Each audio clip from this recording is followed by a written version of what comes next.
Feeling stuck or unfulfilled? Searching for more meaning in your work and life? Wondering what's next? You're not alone, and you're in the right place. This is Focus on Why, the podcast that turns reflection into action. I'm Amy Rowlandson, and each week I dive deep with guests who've chosen to live and work with purpose. Together we explore what drives them, shapes their decisions, and gives their life meaning. Through real stories and honest conversations, you'll discover how to gain clarity, make confident choices, and create a life that truly matters. Have a purpose, have a plan, focus on why.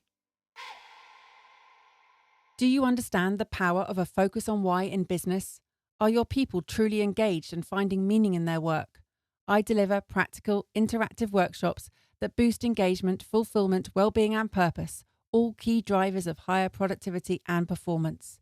If you're ready to close your purpose gaps, reach out via the link in the show notes today. Today on Focus on Why, I am joined by Sarah Hoyle. Sarah, hello. How are you? Good morning. Hello. Yeah, I'm really good. Thank you, Amy. Thanks for having me. Excellent. Well, we have a mutual friend to say thank you for the introduction, and that is Linda Stevens. So, Linda, thank you. Yes, thanks, Linda. So, Sarah, tell me, what is it you're focusing on right now? Gosh, big question. Okay, well, I have started a new venture, a new business, and it's called Nurture You. And I am a mindset and confidence coach. So I've qualified as a mindset and confidence coach for Nurture You, but I'm also a photographer and have been a photographer for many years, 13 years. I've been mostly wedding and family photography with a bit of brand photography, and I've done Linda's photos for many years as well. And so I have now merged those two skills together to help and support women feel much more confident in their own skin, because I know what we're like as women. We berate ourselves. That inner critic in our head is loud, and we tell ourselves that we don't look how we should look at this age and whatever. So I am here to help women just feel way more confident, empower them to feel good about themselves, to get out their own way, to change up that narrative in our head, any mindset blocks that might be holding us back, and then be able to step in front of my camera with all of that confidence, and so that they are captured in their most authentic self, and they come across as being just the amazing businesswomen that I know that they are. So that is what I'm currently focusing on, is growing Nurture You, getting my word out there to midlife women in business, that they don't have to hide, they don't have to feel shy, insecure, they don't have to feel the fear and the doubt that I know is in our heads. So I'm basically a cheerleader to help women feel better about themselves. So that's my passion at the moment. I hear it. It's amazing. Now, you've mentioned a couple of times that you know that this is what's going on, that it's in our heads. So you're grouping yourself in with this group of people that you're focusing on, your midlife women in business. Tell me, what is it like to be in front of the camera yourself? Yeah, I'm definitely grouping myself in. The whole reason for Nurture You is because I've been through a bit of a journey myself, and so I completely empathize and understand what it's like. I've not got it all sorted. I'm not preaching from this higher ground that I've never felt that insecurity, and I'm telling you how to be. I'm definitely coming from a place of lived experience and still living that experience. So if I think, if you'd have got me in front of the camera a few years ago now, I would have been very self-conscious, very aware of how I was behaving, my appearance, how I was standing. I probably would have gone a bit red, got a bit embarrassed. That was a classic symptom of mine. And yeah, I would have felt just generally quite awkward in front of the camera, and probably not enjoyed the experience. And I know for sure I would have then looked at the photos and nitpicked away at my weight, at my face, the facial features, things that I wasn't happy with. And I probably would have shared them because I knew that it was good for business, but I wouldn't have been happy about it. It's funny because we spend so much time looking outwards that when we look back at ourselves externally in images, it's also in a mirrored image, isn't it? It's Yeah. not like when we look in a mirror, we're not looking at ourselves in the way that other people see us. Absolutely. And this is one of the things I do tell my clients, just say, just remember that it's not what you see in the mirror. So it will feel slightly uncomfortable because it's not what you're used to seeing, but it is what everyone else sees. And that's really what matters, is what you're portraying to the world through your images. So to try and recognize that, be kind to yourself, and then therefore be okay with that. It's funny when you stand side by side with someone you know really well in front of a mirror, you see them how they see themselves, which is a very different perspective. It always catches me off guard when I'm standing next to my husband. I'm like, that's not what he looks like. In real life, when he looks in a mirror, he thinks that's what he looks like. And it is Yeah. such a bizarre thing. So this scrutiny that we put ourselves under, what's going on with that? Oh my goodness. So much. I mean, we've all got our individual stories to tell about why we scrutinize ourselves and why we don't necessarily feel confident in front of the camera or what we see.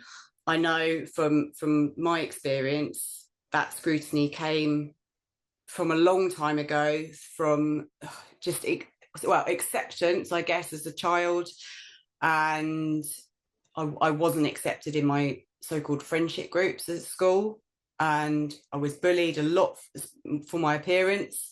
I had very, very pale. I still got very pale skin, but very, very white skin, freckles. And it was something about the 90s that you weren't allowed to have freckles and pale skin. You had to be tanned and skinny and all of that. And I was a little bit pappy, and so I was ribbed for how I looked, and I felt very unattractive. And I then created a belief that I had to be perfect looking and fit in to be popular, aka loved. And so that's where I've come from. So I had a lot of insecurities growing up, a lot of identity crisis as well. I didn't really know where I fitted in. I was trying to be someone I wasn't, just in order to be popular and to be accepted. And so that was a hard upbringing, and that went into my teens. And you can imagine what that was like for a teenager, trying to form their identity and figure out who they are as a person.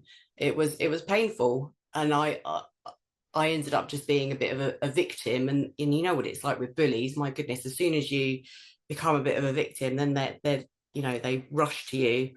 And it was just like this self-fulfilling prophecy, where I was feeling really sorry for myself being a victim. They were bullying me more because of that, and then therefore I was feeling more vulnerable and upset and depressed. And yeah, all of that happened in my teens.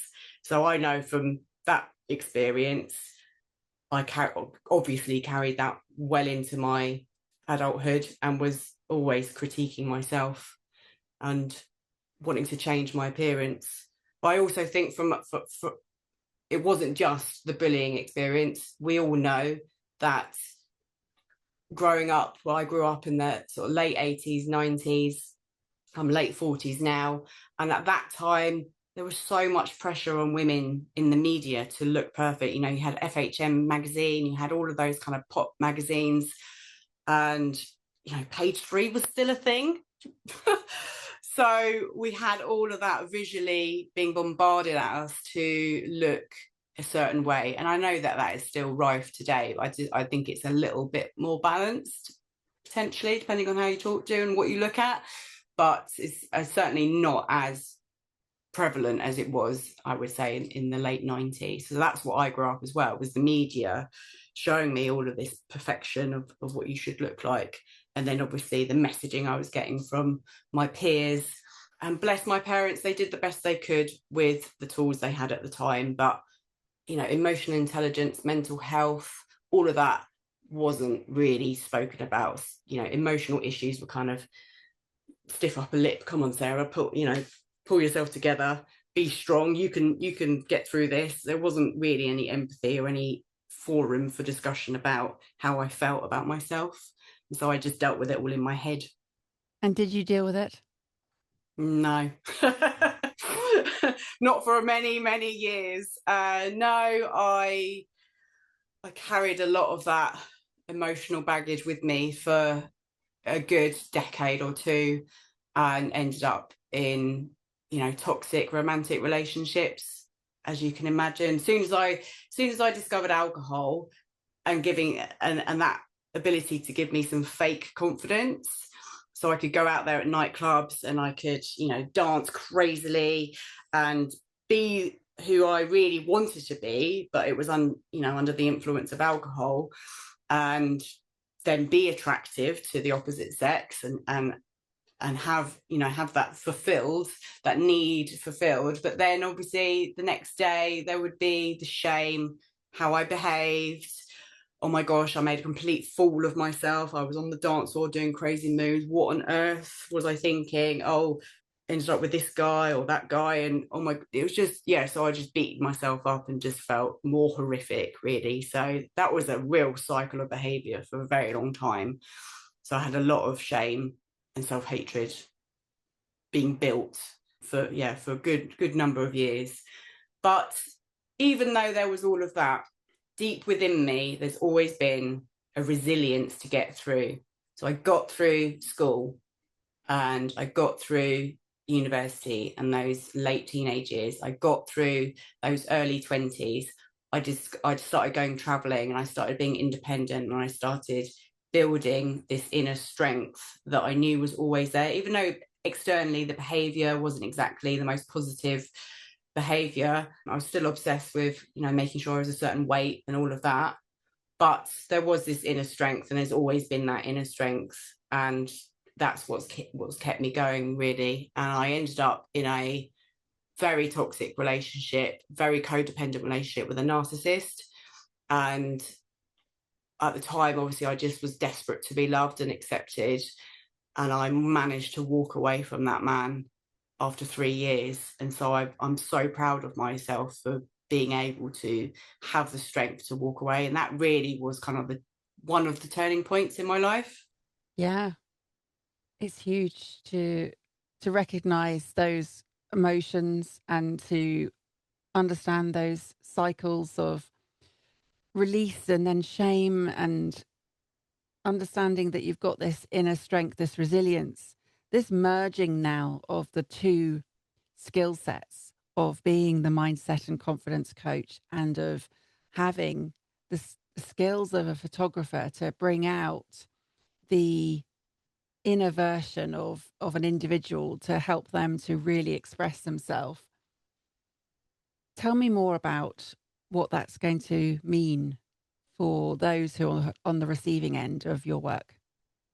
Well, so far the feedback has been beyond what I thought it was going to be. I thought I'll give this a go. We'll see where this goes. Hoping it would be positive, but it has been received incredibly well. And everyone I speak to about this combination of the coaching and the photography tells me that it's so, so needed.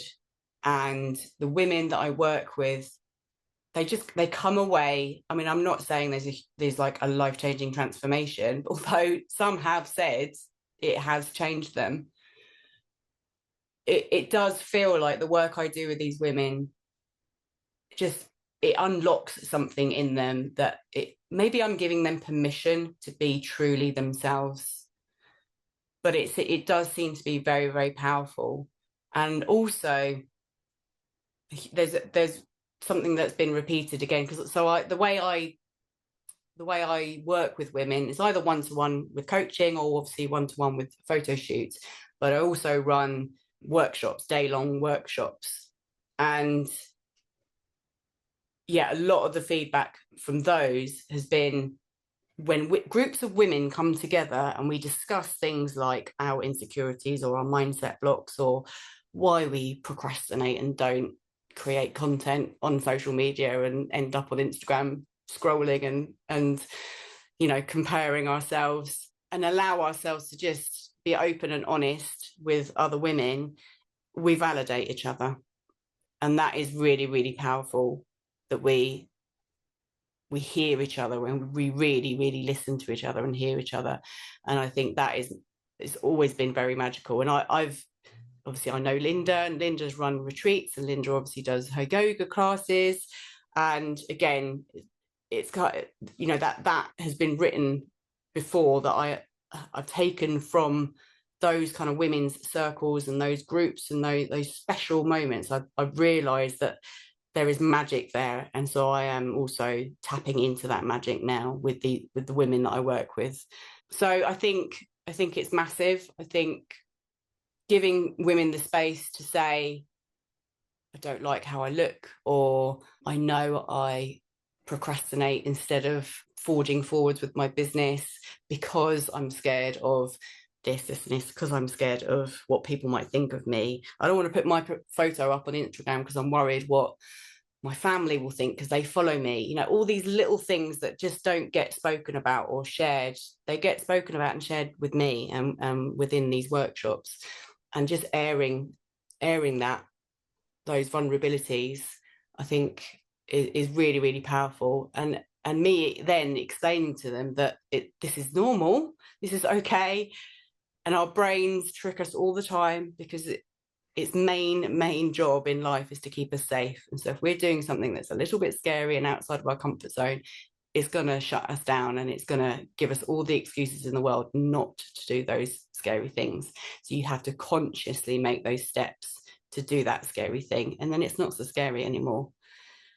So yeah, I think it's so far going really well. Tell me more about the magic. I can't explain it. I honestly cannot explain it. A group of women together who understand each other, who run their own businesses, they just get it. And there's something about being in that space with other women. And people have said to me that I facilitate that space. It's not just, oh, chuck a load of women in a room and this happens. They've said to me, like, Sarah, you hold the space so beautifully, and you enable us to be ourselves and to share, and then to end up feeling confident because you have empowered us with the knowledge of how to then get out of our own way. So I just think holding that space is magical. And I just think we, as women, we do just get each other. It is very different to a mixed group of people. I think there's egos in the room when you get men involved. There's egos with women too, but it's more, I think, with men. I think sometimes women can be very competitive with each other, and I think I attract the sort of women that don't want to compete with each other and don't want to be bitchy and compare, and actually just desperately want to be accepted. And therefore I attract those sorts of people, and that's why it's magical, because there is no competition in the room. And there's a difference between the environment that you are facilitating and then the magic that is being tapped into for the individual. So the magical environment is one thing, but this magic that people can tap into, again, it's going to be difficult to explain or to describe, because it is more of a feeling, more of a shift that someone will have.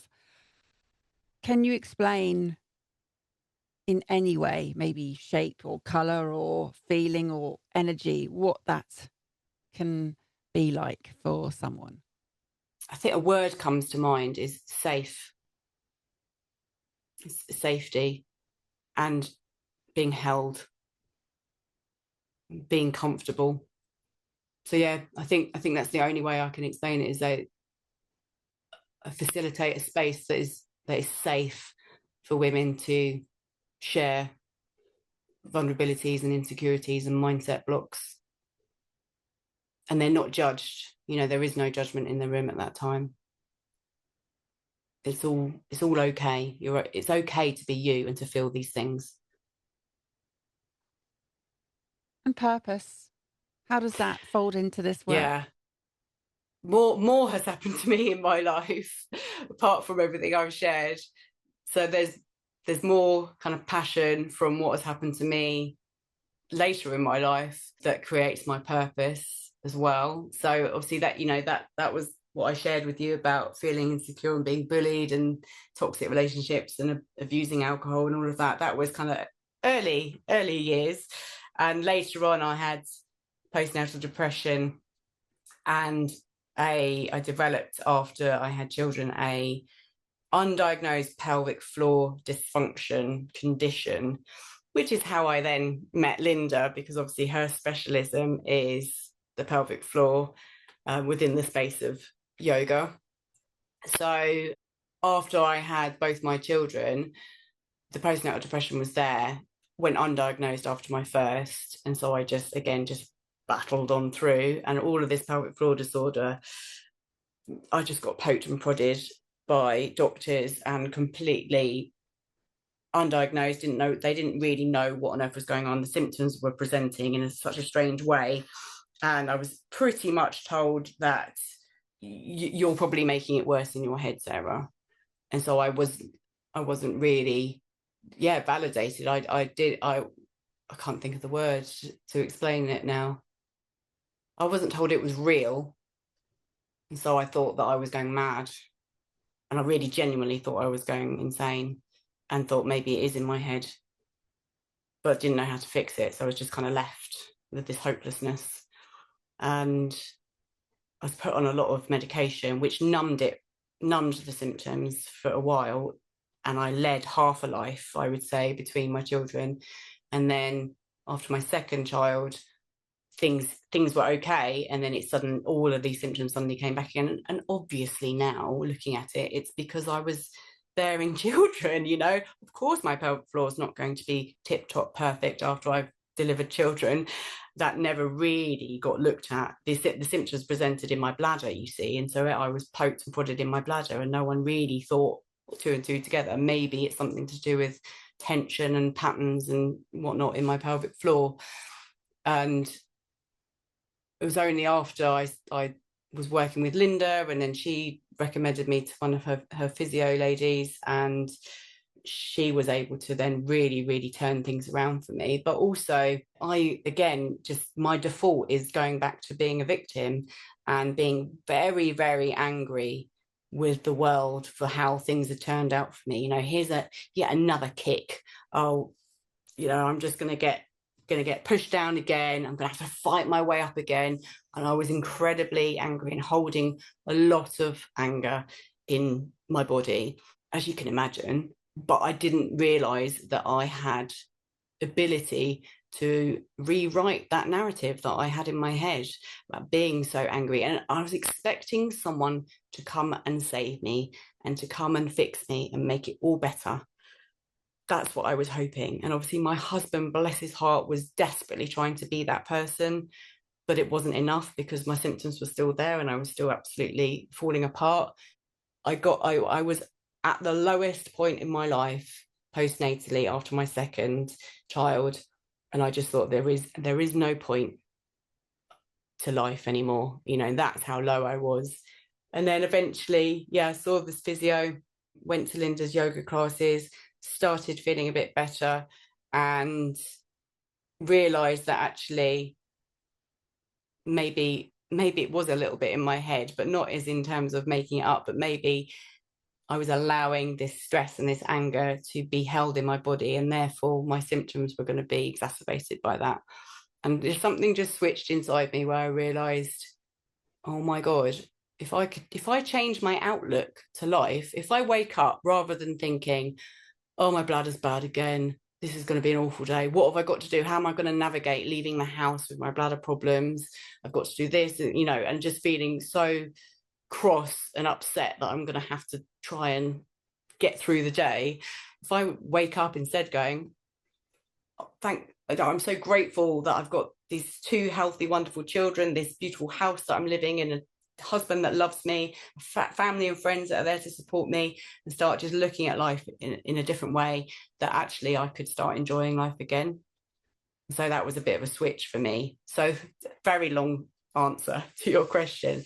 My purpose is, I know what it's like to be at rock bottom, to have absolutely no self-esteem, no self-belief, and be on the edge.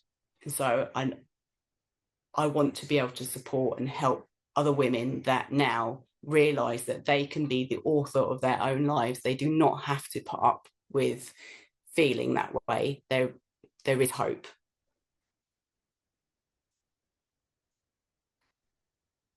There is hope.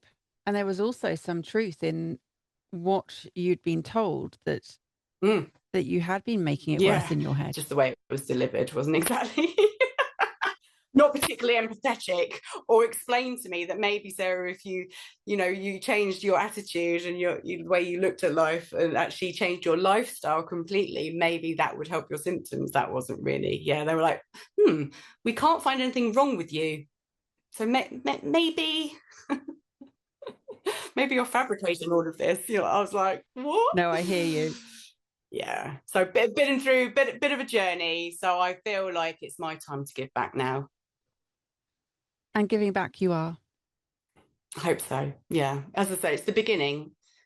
It's the beginning of hopefully something that will grow and change people's lives, because I want everyone to know they're not alone, and they can. If I can do it, you can do it. And that journey is something that is very common in terms of my guests who come on this podcast. They've experienced this particular issue that they're now solving for others like them. And it's really difficult, because I say to my guest, say to you now, would you have changed your past? Because this is now something that is such an intense focus. If you hadn't experienced it, you wouldn't be doing this. Yes, there might be something else, but also you don't want other people to experience that pain themselves, right? I wouldn't change anything. I'm so content with who I am now and where I am in life. Why would I ever want to change any of that? I know myself better than anything now, and I'm so secure in who I am that I had to have gone through all of that to get to this point, and some people don't ever get to that point. So I'm grateful for all of the experiences that I had in my life to bring me to this point now. And Nurture You is about empowering women with the knowledge how to get themselves out of whatever situation that they are in. I say to them that knowledge is power, but applied knowledge is even more powerful. So it's all very well listening to podcasts or reading books or trying to educate yourself, but if you don't then apply that to your life, it's useless, isn't it? I say the same, for sure. You're a parent. I'm a parent too. It's difficult to step back to allow children to make mistakes, because that's the way they're going to learn. And yet you don't want them to experience the pain, but also if they don't experience the pain, they won't necessarily learn the lesson. Yeah. You don't want your children to be bullied, but you said also that you wouldn't change anything. So what's the magical or the balance that we're Where's the striking happy here? ground? Yeah. We can't control what happens in our children's lives. My 13-year-old has already had friendship issues. My husband's a teacher at her school, so he's even there every day. He cannot stop other girls being not very nice, because that is human nature, is balancing power within teenage groups. It's going to happen. You cannot control what other people do, and the only thing that we can do as parents is support, love her unconditionally, so that she has a safe space to come to and is able to talk to us about any issues. And we certainly do not pander to our children. We hopefully are building two resilient young ladies, because I think pandering and trying to protect them from the world is doing them a disservice. Obviously, as you said, we don't want them to experience pain, but they will, because that's life. And all we can do is just be there with a big hug at the end of the day and love them. And as you said, things have changed. There's more empathy and there's more compassion. There's more understanding with emotional intelligence. The generations are there each time to disrupt the previous one, to do better, to learn from mistakes. Not always the case. What I don't understand is how there's still this cycle of bullying. I just don't get it, because we're all experiencing this desire to fit in, to be validated, to be accepted. And yet there are people who are wanting that, who are then still creating the problem. Yeah, yeah. I used to be a teacher as well. So in another previous life, so I kind of went straight into back into the lion's den after I came out. I was a teacher for 10 years, in sort of mid-20s to mid-30s. So that's how I met my husband, because obviously he's still a teacher now. So I've been in schools, and I've seen the dynamic between parent and child, and I think at the moment it may get a bit worse before it gets better, because I see the pattern of parents wanting to be friends with their children and not parents, and therefore the boundaries, because it's easier to be friends and then to give in and to be liked in that moment. But you will then raise someone who is spoilt and thinks that they can get their own way by just making a loud noise. If you give in to your toddler because they're having a tantrum, it's easier in the moment to put on the iPad, isn't it? Because you want to get on with your work or whatever you're doing. But actually, in the long run, even though it's harder in the moment to ride out that tantrum and to put your boundaries firmly in place, you will then reap the rewards later when they're older. And I know it's hard and different with, and there's no neurodivergence that we haven't even tapped on or anything, because that's a whole nother world and conversation. But I do believe that not trying to be friends with your child is probably the key, because it sometimes can lead to neglect. And therefore, that child is then trying to get attention in schools. There's a whole load of reasons why people bully, but I believe it's down to an slightly unhealthy home life. Yeah. The girls that were bullying me came from dysfunctional homes. And this is the same issue about the safe space that you've spoken about several times now. You facilitate it, you've created it, you are constantly focused on a safe space for others where they are truly able to be themselves, where this acceptance, this support, this desire for no judgment and to be held is the space that you needed, wanted when you were younger, all the way through to today. We all want that. Still, yeah. I'm not, and again, even though I say, I'm very happy with who I am and I know who I am, of course I still need that space to feel validated and to be safe. That desire, I don't think that desire ever goes, no matter how confident you are in yourself, because that's human connection, isn't it? That's how you feel trusted and loved by someone, is being safe with them, being able to be completely yourself. Completely yourself, Sarah. What does that actually mean? Yeah, good question. What does it mean? I guess it's being honest with yourself and recognizing whether or not you are putting a mask on out there.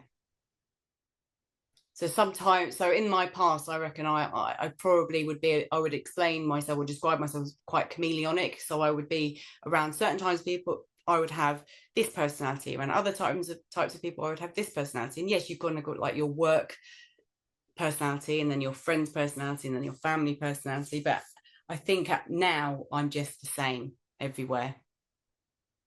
And that's the difference is, of course, I'm I probably swear a bit more around my friends and family than I do with clients, although not so much with Nurture You, but maybe my wedding clients I'm a little bit more professional with. But I know who I am, and I'm not afraid to be that person. So I don't feel like I have to put on shows or masks anymore. So that, I think that's the realization. So if you can be completely honest with yourself and think, yeah, do I speak in a different way? Like, you know, you used to have the phone voice for that generation that had landlines, and you pick up your phone, oh yes, hello, and then you realize it was your mate. You're like, oh right, it's you. So it's just about tearing away those masks, those fake versions of yourself, because they're exhausting. Holding that persona is just really exhausting. And as I said, I spoke about anger being held in my body. I just think all of that fakery will definitely still be held in your body, and it won't function. And Linda's got a great saying where she says, if there's dis-ease within your body, it creates disease. And I'm like, yes, that is so true. If you feel not at ease, it will manifest itself somewhere in your body or your thoughts and emotions to be full of disease, whether that's a mental thing or a physical thing.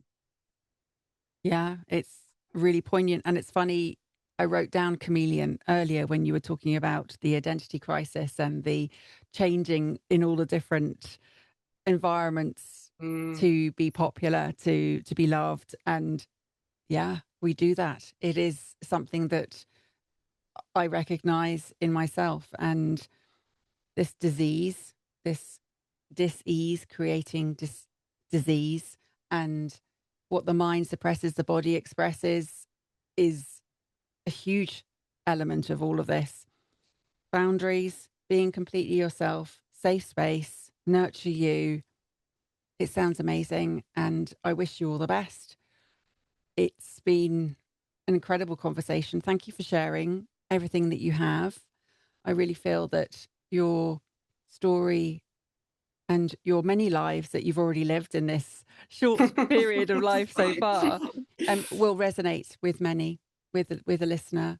How might they reach out and connect and find out more about what you can offer them, Sarah? Yes, I'm mostly on Instagram. That is my favorite place to hang out because of my photography background, so I know it the best. So I have to then open my phone to find out what exactly my Instagram page is called, because I can't remember. So it's Nurture You. I've changed it so many times to just get it right. It's Nurture You _from _Sarah Hoyle. But if you just tap in Nurture You, there'll be my picture, so you should be able to find me on there. So that's Instagram. I'm also on LinkedIn as just Sarah Hoyle.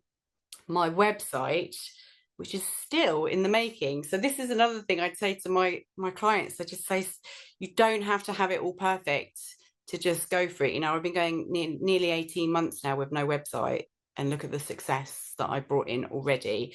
So my lovely website should be going live in February, but it's got a holding page at the moment. But that is nurtureyoubrandphotography.co.uk.